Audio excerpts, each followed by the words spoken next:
All right, so we're going to be graphing using slope and y-intercept. So this is kind of going to be a review for you guys. So first of all, again, just to review, if there is a line that you graph going from left to right and it goes up, it's a positive slope. If it goes downward from left to right, it's a negative slope. If it's a horizontal line, it has zero slope, and if it's a vertical line, it has an undefined slope. So we talked about that, and then we talked even more, right? We talked even more, oops, undo.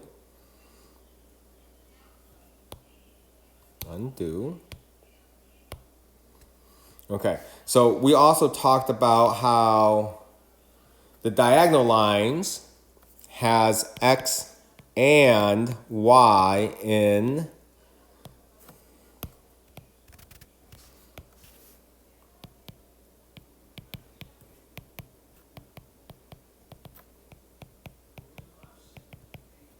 the equation, right? So for example, y equals mx plus b, right? We talked about that part. We also talked about how if we have just a horizontal line, that we have only y in the equation, right? So we had y equals some number b, right? And with the vertical line, we only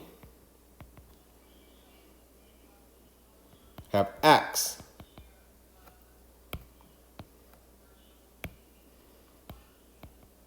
in the equation, right? So we have x equals some c, okay? So, and then we also got, as a review, we might as well review this, right? We said, okay, what we know about y equals mx plus b is that this b, right, is the y-intercept, right? And we will plot it as 0, comma b. And what we know about y-intercept is that x is always equal to 0, right? So that means my y-intercept is always going to be 0, comma b, right? And then we also talked about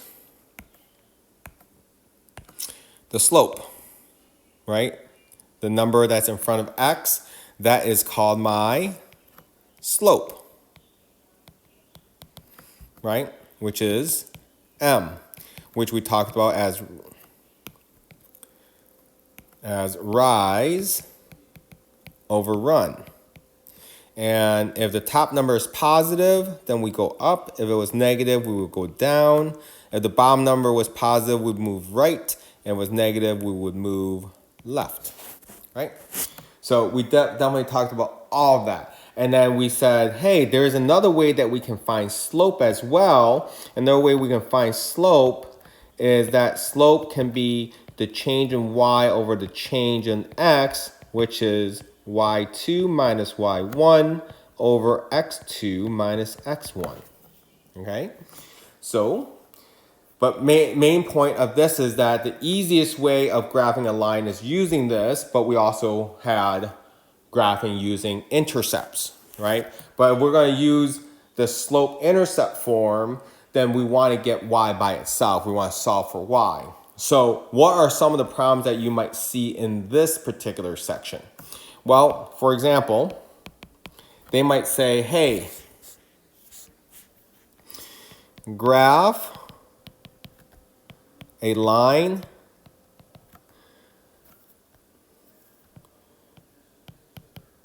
with a given slope equaling to 2 over 7. How do I want to do this? I'm going to do this here.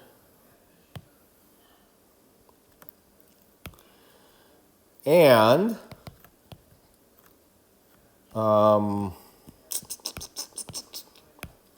the point 0, 5, okay? So maybe it will tell you to graph that. So you go, okay, I need some graph paper here.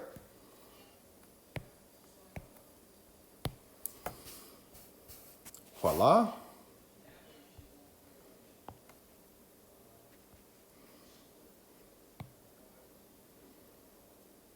So let's graph this. All right, so first of all, let's take a look at a couple of things here. Number one, let me see here. Where? Let's look at this point right here. What is that point? The x value is 0, right? So we notice that x is equal to 0, which means that this must be the y-intercept. Okay, so 0, 5 is the y-intercept. Okay, so what do we know about this? Well, let's take a look at that. So rise over run tells me that the 2 is positive, so I'm going to move up 2. And the 7 is positive, so we're going to move right 7. So with that being said, I'm going to use a y-intercept, right? 0, 5. 0, 5. And this is telling me to go up 2, right 7. So I'm going to go up 2, 1, 2, 1, 2, 3, 4, 5, 6, 7. There's my other point there. So now I got 2 points. I can draw this line. Let's see how well I can draw it. Ooh, pretty good. Getting better at those. So there is the equation of that line. Okay, so if I'm given the slope and the y-intercept, it's cake, right? I just plot the 2 points, boom, done. So y-intercept first, and then use the slope to find my second point, and then connect the 2 points. Let's go ahead and graph. use a second example on this graph paper. Oops. There we go. So let's do another example here. Let's say that it gives me 4x minus y equals 5. Okay. All right. So I know I want to get the y by itself. That's why I know. Okay. So I need to subtract the 4x. So now I have negative y is equal to negative 4x plus 5. All right? Oh boy, negative y. Well, how do I get rid of negative y? Well, if it was a number, I would divide by the number, right? If it was 2y, I would just divide by 2. So let's just divide by negative 1. So I have y is equal to 4x minus 5. Okay? So, looking at that, I can go, okay, so I can get my y-intercept. My y-intercept is here. So my y-intercept is 0, negative 5. And then I can get my slope.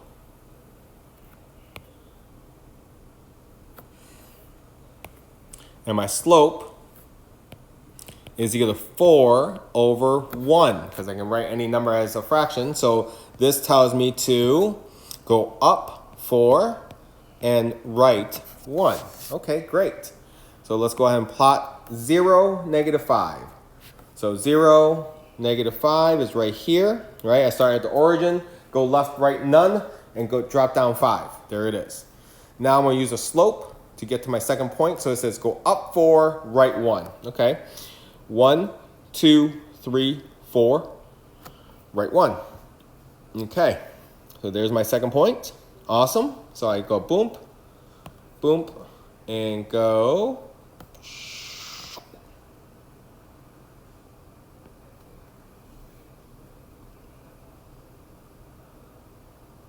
And there goes my line.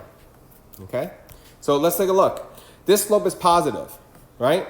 So if I go from left to, if I look at my graph, this was it going to be, what color was this? Purple. So if I look at my purple line, it should go upward as I go from left to right. So look at the purple line. As you go from left to right, it goes higher, higher, higher. Awesome. So that makes sense.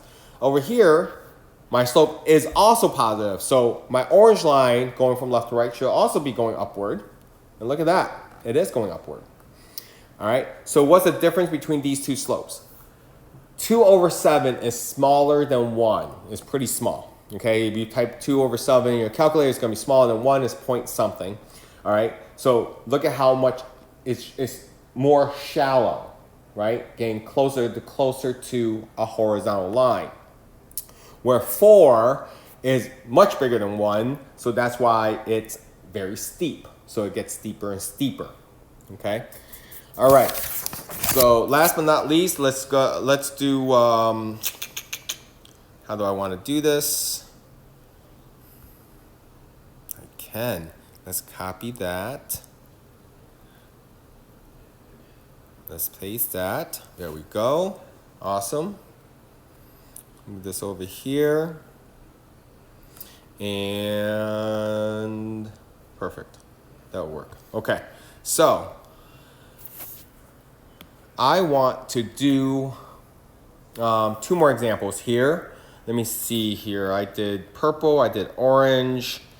There we go. That would work. So let's do another example here. Let's say this example is going to say negative 3x. I'm sorry. Negative 3y is equal to 6. Okay. So what I want you to notice, however,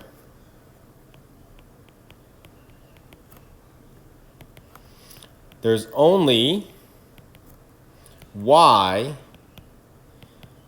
in the equation. Right? Is that what you notice? There's only y. Okay. So let's just get it by itself. So I would have to divide by negative 3. So that means I have y is equal to negative 2. Okay. So what does that mean? That means no matter what the x value is, no matter what the x value is, the y is always going to equal to negative 2. So this is what I'm going to tell you. I'm going to tell you from there, you're going to plot 2 points where the y value is always going to equal to negative 2. And you're like, okay, so what x values do I choose? Flip a coin. It doesn't matter. As long as you can graph it on here. It doesn't matter. Just pick 2 points, right? So let's say I pick negative 3 and negative, oh no, let's go positive. Let's go positive 5, okay? So negative 3, negative 2, 5, negative 2. So let's plot those 2 points. Negative 3, negative 2 is right here. 5, negative 2. So 5 is my x value. Negative 2 is my y value. Connected 2 points. And look at that. Oops. I can draw a diagonal lines and connect 2 points, but I can't draw a horizontal line to catch 2 points. Okay, so there you go. Automatically, now I know it's a horizontal line.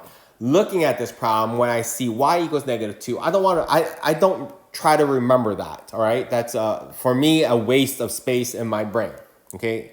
So I rather just say, okay, I see y by itself, so I gotta solve for y.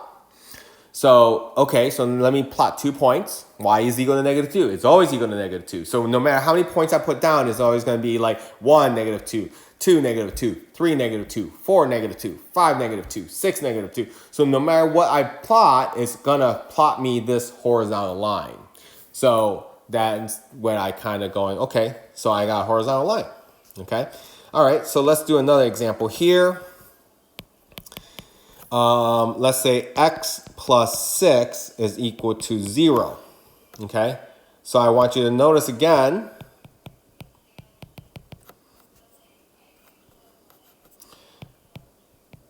only x in the equation, okay? I want you to notice that. Okay, so let's solve for it. So minus 6, minus 6. I have x is equal to negative 6. All right. So I want you to take that and plot 2 points where the x value is always equal to -6. So what should I pick as a y value? It doesn't matter. You choose. You pick. Since I picked -3 and 5 up there, let's do, I don't know, -2 and 7. Okay? I can pick anything I want, as long as the x is always equal to -6. Okay? So great. So I come up here, I go, okay, let me plot -6, -2. My x value is -6, so I go start from the origin, go left 6, and go down 2. I don't know why I did that, but it made it happen. And then -6, 7. So start at the origin, go left 6, because it's -6, and go up 7, because it's +7. So it's right here. Oh, look at that. From there, I can just connect the 2 points. And look at that. I have a vertical line. So now I know when it's x equals, I have a vertical line. Now, I didn't know that. I just plotted the 2 points and say, look, it gives me a vertical line, so therefore I got a vertical line. Okay? So hopefully that will help you. Again, x and y, diagonal. Y only, x only, must be a horizontal or vertical line. So get those by itself, plot the 2 points, and then draw your line, and you'll realize if it's horizontal or vertical. All right? If it just gives you that, awesome. Thank you very much. I'll go from there. And it doesn't really matter what this point is. If they give you a point, that means plot that point and then use a slope to find your second point. Okay? They're only going to give you a point that's on the line, and then you'll use the slope to find your second point, and then connect those 2 points, and you will have your line. Okay? Any questions? Let me know.